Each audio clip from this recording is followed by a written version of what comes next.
Pengadilan Negeri Stabat memvonis bebas mantan Bupati Langkat, Sumatera Utara terbit rencana perangin-angin Senin sore. Dalam putusannya, hakim menilai terbit tidak terbukti melakukan tindak pidana perdagangan orang (TPPO) dengan modus rehabilitasi narkoba tahun 2010 hingga 2022. Satu pertama dan kedua pertama dan kedua, ketiga, keempat, kelima dan keenam. Dua, membebaskan terdakwa oleh karena itu dari semua dakwaan penuntut umum. Tiga, memulihkan hak-hak terdakwa dalam kemampuan, kedudukan dan harkat martabat serta martabatnya. Empat, menyatakan permohonan restitusi tidak dapat diterima. Lima, menetapkan barang bukti berupa 2 buah cangkul gagang coklat sampai dengan 1 buah kursi panjang yang terbuat dari kayu dimusnahkan, tanah dan beberapa pabrik kelapa sawit PT Dewa Rencana Perangin-Angin yang beralamat di Dusun 3 Karmawida, Raja Tengah, Jahe, Desa Raja Tengah, Kecamatan Kuala, Kabupaten Langkat, dikembalikan segera kepada terdakwa. 6. Dari perkara kepada terdakwa. Divonis bebas, terbit rencana perangin-angin mengaku sangat senang dan berterima kasih pada majelis hakim yang menjalankan sidang. Nah, kita lihat setelah diputuskan majelis hakim, dikasih juga kepada majelis hakim yang memberikan putusan bebas kepada saya karena itu memang fakta persidangan sebenarnya itu semua. Makanya terima kasih kita ucapkan kepada pengadilan Stabat yang masih murni yang untuk menjalankan tugasnya pada hari ini. Itu aja yang saya sampaikan. Terima kasih kepada media semua. Sebelumnya, jaksa menuntut terbit 14 tahun penjara, denda 500 juta rupiah, dan biaya restitusi sebesar 2,3 miliar rupiah kepada 11 korban atau ahli warisnya. Dalam dakwaan disebutkan, terbit mendirikan tempat rehabilitasi narkoba sejak tahun 2010. Di tempat itu, pengurus kerangkeng menyuruh korbannya bekerja tanpa dibayar. Lalu juga terjadi penganiayaan yang menyebabkan 4 orang penghuni kerangkeng tewas. Para pengelola di kerangkeng terbukti melakukan tindakan TPPO dan telah divonis 3 tahun penjara pada 30 November 2022. Atas vonis tersebut, jaksa penuntut berencana mengajukan banding. Dedy Zulkifli Tarigan, Kompas TV Langkat, Sumatera Utara.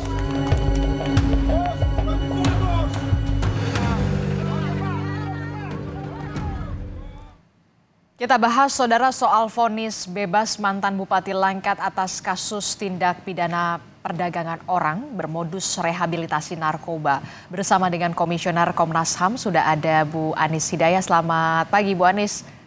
Selamat pagi. Ya, Bu Anis, ini kan kalau kita lihat ya, vonis bebas untuk mantan Bupati Langkat dalam kasus TPPO yang bermodus panti rehabilitasi narkoba yang dikenal sebagai ya kasus kerangkeng manusia ini cukup mencengangkan, bahkan vonisnya bebas begini.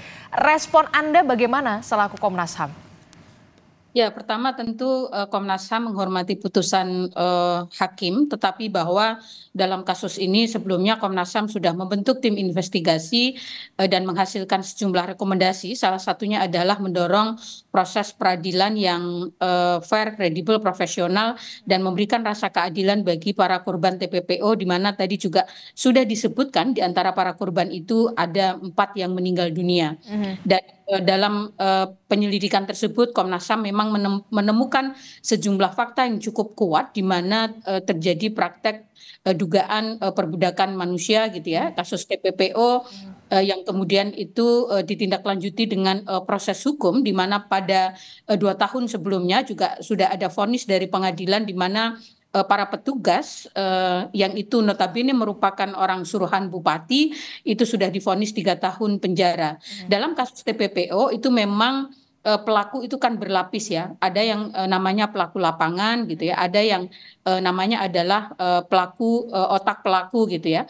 Atau orang yang kemudian menjadi pelaku utama gitu. Nah, mestinya dalam kasus ini diduga kuat mantan bupati ini merupakan Pelaku utama dalam kasus TPPO yang dengan modus tadi gitu ya, rehabilitasi narkoba yang mengakibatkan orang dipekerjakan secara eksploitatif, ditampung dan lain sebagainya.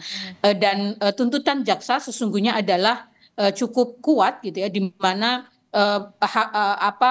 bupati dituntut dengan 14 tahun penjara sesuai dengan ketentuan pasal 2 Undang-Undang TPPO dan juga membayar ganti rugi atau restitusi sebesar 2,3 miliar. Harusnya dengan tuntutan jaksa ini hakim juga bekerja keras untuk memastikan bahwa para korban mendapatkan keadilan yang memadai selaras dengan investigasi yang dilakukan Komnas HAM pada tahun 2022. Sehingga atas putusan ini tentu Komnas HAM menyesalkan atas putusan karena itu menandakan adanya impunitas kejahatan tanpa penghukuman sekaligus juga putusan ini tentu mencederai rasa keadilan bagi para korban yang di antara mereka meninggal dunia dan juga saya kira rasa keadilan bagi publik gitu.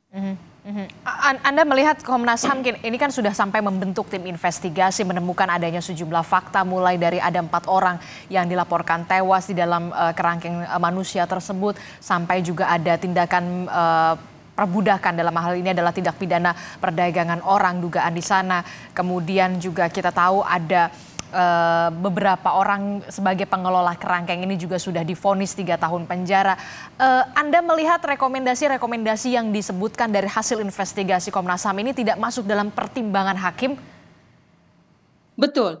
Jadi rekomendasi yang dihasilkan Komnas HAM pada penyelidikan pemantauan pada tahun 2022 ini tidak menjadi pertimbangan majelis hakim dalam pemutusan perkara ini gitu ya. Dan dalam pemutusan perkara sebelumnya itu juga vonisnya cukup ringan ya, 3 tahun penjara. Dan sebenarnya putusan ini juga menjadi pertanyaan kita semua kalau para pegawainya itu divonis dengan tindak pidana perdagangan orang gitu ya dengan vonis 3 tahun penjara, tetapi justru orang yang mempekerjakan para pegawai ini dibebaskan, ini menjadi pertanyaan bagi kita semua. Bagaimana perspektif para hakim terkait dengan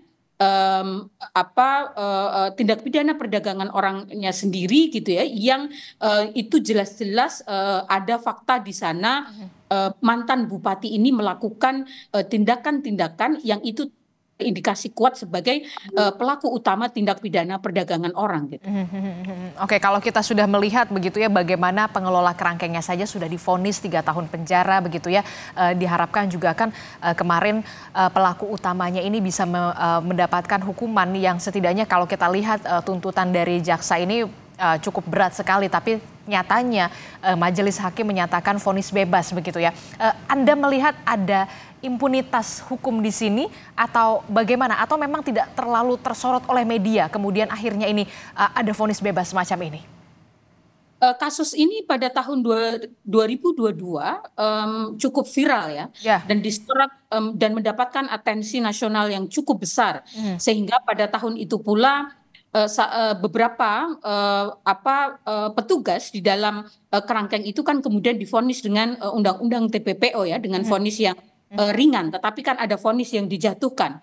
Nah sayangnya kemudian terkait dengan mantan bupatinya sendiri, proses peradilannya kan berlarut-larut, sehingga atensi publik terhadap kasus ini kan memang mulai bersurut gitu ya, karena sejalan dengan banyaknya kasus-kasus lain yang juga sangat viral gitu ya, termasuk kasus Vina dan kasus-kasus yang lain gitu, sehingga saya tidak ingin menggiring bahwa karena viralnya sudah turun sehingga kemudian ini menjadi lengah gitu ya, karena mestinya proses peradilan itu tidak boleh terpengaruh karena kasus itu viral atau tidak gitu ya, karena banyak ada gium yang sudah mengatakan no viral no justice gitu ya, mestinya itu tidak mempengaruhi, tetapi putusan ini tentu berpotensi melahirkan pelanggaran hak asasi manusia, terutama hak atas keadilan bagi para korban. Seperti yang saya sampaikan, mereka ada yang meninggal dunia, gitu ya. Mereka yang kemudian juga mengalami penderitaan cukup lama, sekitar 12 tahun, karena praktek perbudakan yang terjadi di kerangkeng manusia rumah bupati tersebut. Gitu. Dan saya ingat betul begitu media Kompas TV menjadi salah satu media yang kemudian juga concern sekali untuk terus mengawal kasus ini pada saat itu begitu ya, Bu Anies. Bu Anies, ini kan kalau kita lihat sebelum di Komnas HAM, Anda juga sempat berada di Migrancare dan bahkan memberikan bukti adanya penyiksaan dan juga dugaan tindak pidana perdagangan orang di kerangkeng manusia, kasus kerangkeng manusia ini. Seperti apa temuan Migrancare saat itu? Iya, kebetulan dalam kasus Langkat ini saya belum di Komnas HAM dan saya yang melaporkan kasus ini dalam posisi saya masih di Migrant Care kepada Komnas HAM. Beberapa bukti-bukti yang kami sampaikan kepada Komnas HAM saat itu adalah adanya dugaan penganiayaan, kemudian orang dikerangkeng, dieksploitasi, bekerja tidak diupah gitu ya, kemudian ada yang meninggal dunia dan lain-lain gitu. Nah, itu semua fakta-fakta itu kami mendapatkan pengaduan dari masyarakat dan kami sampaikan pengaduan itu kepada Komnas HAM pada Februari tahun 2022 yang kemudian Komnas HAM membentuk tim investigasi yang menghasilkan sejumlah rekomendasi. Salah satu rekomendasinya adalah terkait dengan mendorong aparat penegak hukum bekerja secara profesional berbasis pada scientific crime investigation untuk menjerat para pelaku gitu ya dan memberikan keadilan bagi para korban sampai pada pemulihan restitusi bagi para korban. Nah, di dalam kasus ini jaksa memang menuntut 14 tahun penjara, kemudian denda 500 juta, tetapi juga restitusi sebesar 2,3 miliar kepada para korban. Tetapi dengan putusnya perkara ini bebas bagi bupati, maka kemudian tentu restitusi itu kemudian tidak diputuskan gitu ya oleh hakim. Oke, memang kita tetap harus menghargai dan juga menghormati putusan yang memang sudah dibacakan oleh majelis hakim. Tapi kemudian begini, jaksa ini menyatakan akan banding terkait dengan putusan ini, putusan bebas ini yang kemudian juga mencengangkan kita semua begitu ya. Terakhir, Bu Anissa, harapan Anda sebagai Komnas HAM, apakah nanti akan ada upaya langkah-langkah hukum selanjutnya terkait dengan putusan vonis bebas ini?